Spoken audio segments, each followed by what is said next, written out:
What's up, YouTube? Capital G here. I'm gonna do my absolute best to try and hold this phone as still as possible while I show you guys this deck.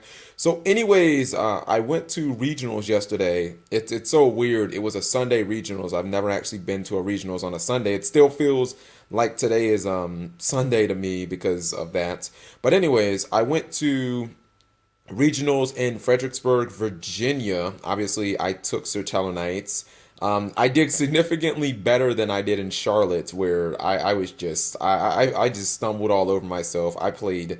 I mean, I don't want to say I played terribly. I played against Cleveland and I just got savaged every single time.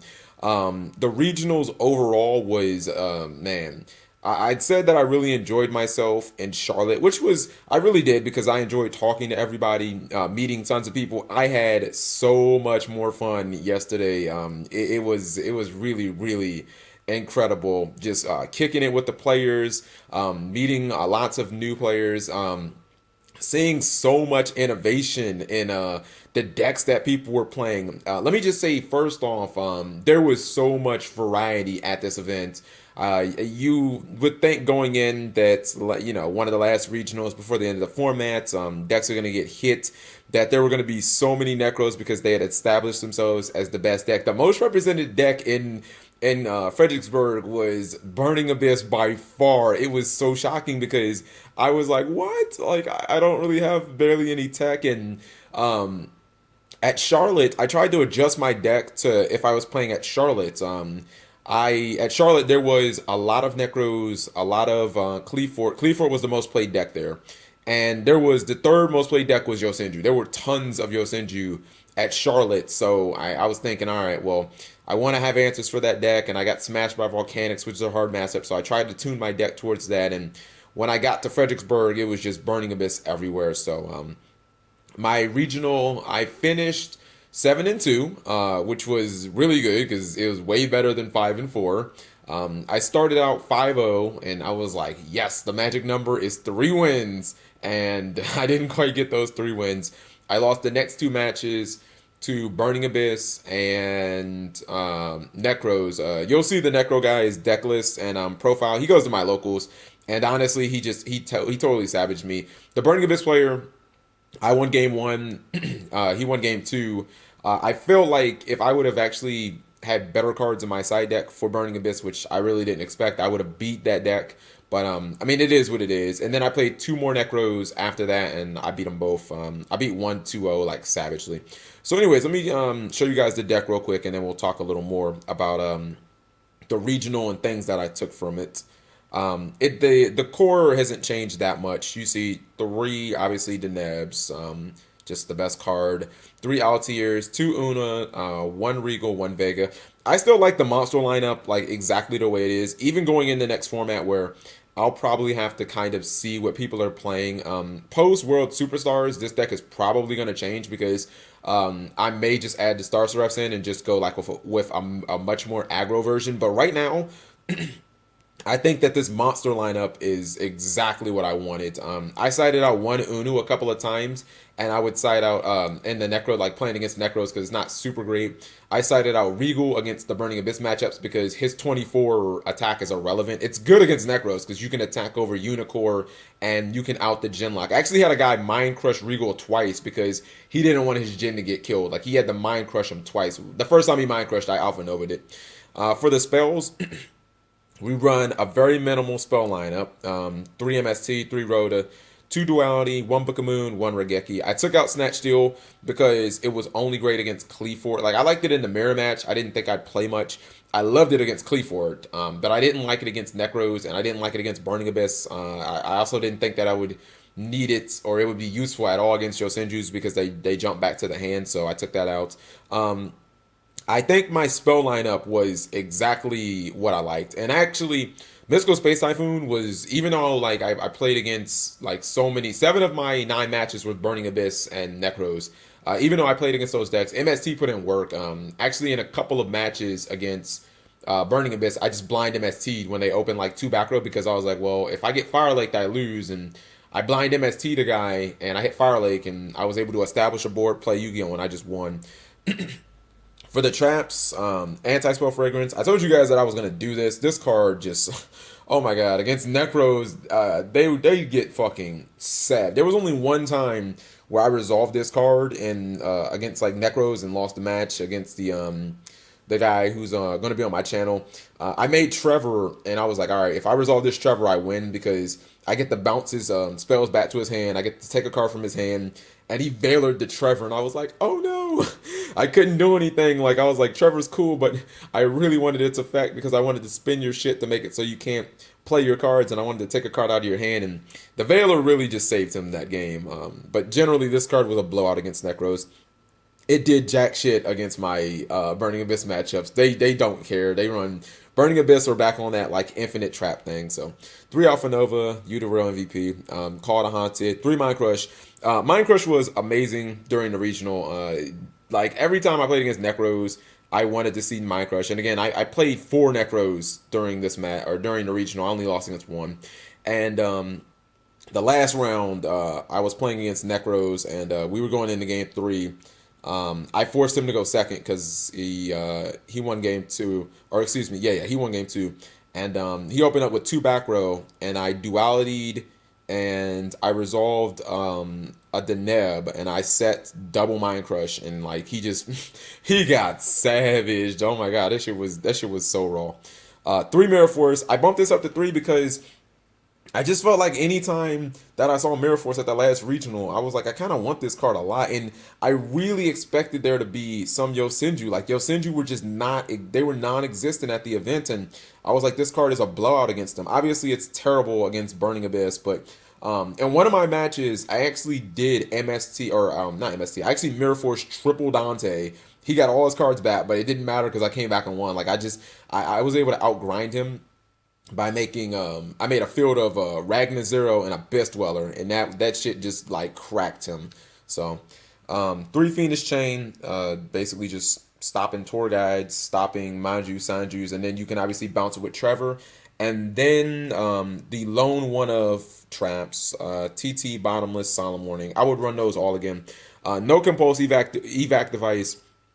Going in the next format, I might consider it. I wish I would have had it for the Burning Abyss matchup, but just in general, I didn't feel like it was good against Cleafort. I didn't feel like it was good against Nekroz or against Yosenju, so I didn't like the card, honestly. I don't... Actually, I probably wouldn't play it going in the next format. I just feel like there's better cards out there. I'm going to pause right quick. We're going to look at the side and the extra. And then for the side and extra, and I'm sorry about that glare down at the bottom. It's nothing I can do about it. It's just sun coming in from my blinds. We've got 2 Trevors, Diamond, Deltaros, Exciton Knight, Tsukiyumi, Double Castel, Emerald, Rhapsody and Berserk, Karagorgon, Crazy Box, Ragnar Zero, Abyss Dweller, and Gaga Cowboy. I think this is exactly the same extra deck that I ran at Charlotte. I think though, like the only reason I ran Double Castel is because testing on DN, sometimes it would come up that I would need to like early in the game spin a sacrifice and then later in that game spin like a scout or something like that, and I didn't want to lose matches because of that. I never made Double Castel. I honestly think that I would probably add in Diamond Direwolf because sometimes you need to just be able to like blow up back rows, especially with anti-spell fragrance. You may want to blow up one of your opponent's back rows so that they can't use that ritual spell.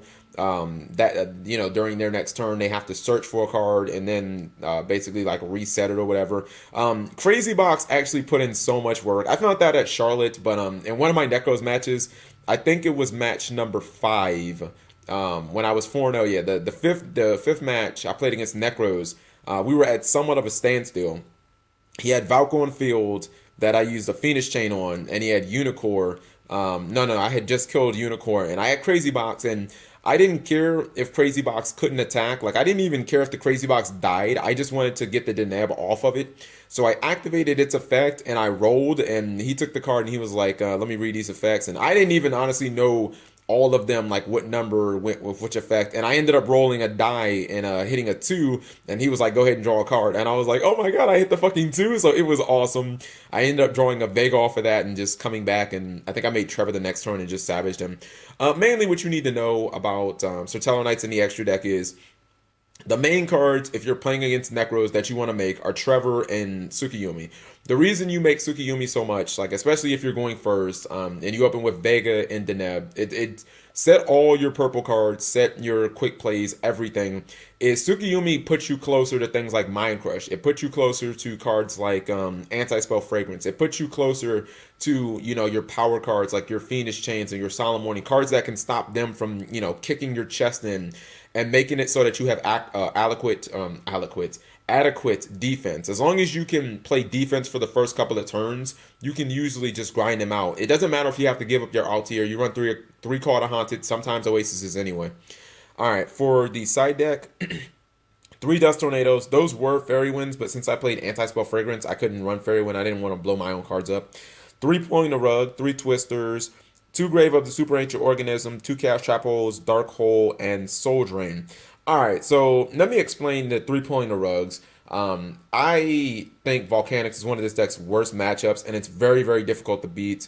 Plus, with the amount of Yosenju that I saw at Charlotte, I was thinking Yosenju were going to be like... I thought there'd be more Yosenju than Tellarknights here, and I wanted a card that could just instantly say, no, you can't play Yu-Gi-Oh! This turn, because all of them... they're just like Stellar Knights. All of them can be stopped by pulling the rug. So I wanted just a quick out because, things like Dark Hole and Regeki aren't good against that deck. And if you play Battle Traps, those can sometimes be risky because you leave yourself open to like getting hit with Secret Move and then taking a ton of damage. So I wanted a quick out to that deck. Unfortunately, I didn't play any. So the rugs were just completely wasted space in my extra deck. Like I will never run these cards again. Plus it's a blowout card against Volcanics too, because the cards that you want to get off field are generally Volcanic Rocket and Royal Guards, because they just both of them die to this card. Sometimes they play Marmelo too. To the other cards, the cards that people might not know as well. Chaos Trap Hole was amazing during this event. I could side it in against Burning Abyss. Like I was hitting tour guides with it. Obviously, I sided in against Nekroz for Denko Rekka, which I hit a couple of Denkos with it.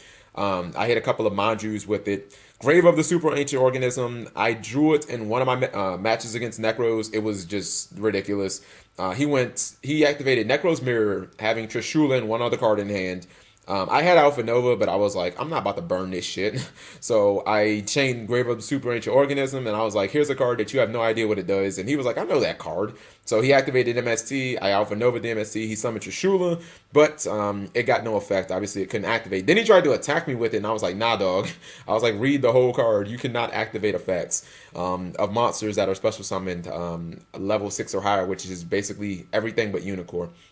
So just in general, I felt like I did really good. Anytime I go to a regional, X and 2 is what I'm shooting. I'm usually shooting for X and 1, or undefeated is probably a pipe dream. But X and 2, I always feel like if you can go 6 and 2 or higher at an event, then you showed that you were on the edge of top and you did really well. And plus, there were 346 players, so 16th out of 346 ain't bad. I feel like this deck definitely can still contend in the format. My Nekroz matches were, outside of one, really easy. My Burning Abyss matches were good. I do feel like I kind of sacked them because inherently I don't think this deck really beats Burning Abyss. But if you go second and you side in like Max Seas and Flying Seas, usually you just shit on the deck. But I didn't have those at my disposal. So anyways, I had tons of fun at the event. The event itself ran very poorly, but the player base and all the originality that I saw kind of made up for it. Some things that I saw that were original. Shadal's got 9th place. I know you guys are like, how the fuck? He was main decking artifacts. He was main decking Lancias and Mistakes, so he was like wrecking Nekroz. And obviously his Burning Abyss matchup isn't that bad because he has, Shadow Fusion. And 2 of the Dark Matter Dragons, oh my god, 2 of them top 8'd. The top 8 was 2 Burning Abyss, 2 Dark Matter Dragons, and 4 Nekroz. So anybody who thought that Dark Matter Dragon, like OTK, couldn't be a real deck, a certain YouTuber said it was a bit too late, which, I mean, it is too late if you ban all the big rulers. But if that deck had that deck been like the way that it is now, going into the next formats, it might honestly be like the second or best deck. Like it would be, in my opinion, on the same tier as Nekroz, because like it's so fucking explosive. You have a board, you go from Dark Matter to like fucking OTK, like at the span of like Superman. It is insane. But let me know what you guys think. Thank you for watching as always. Too much rambling.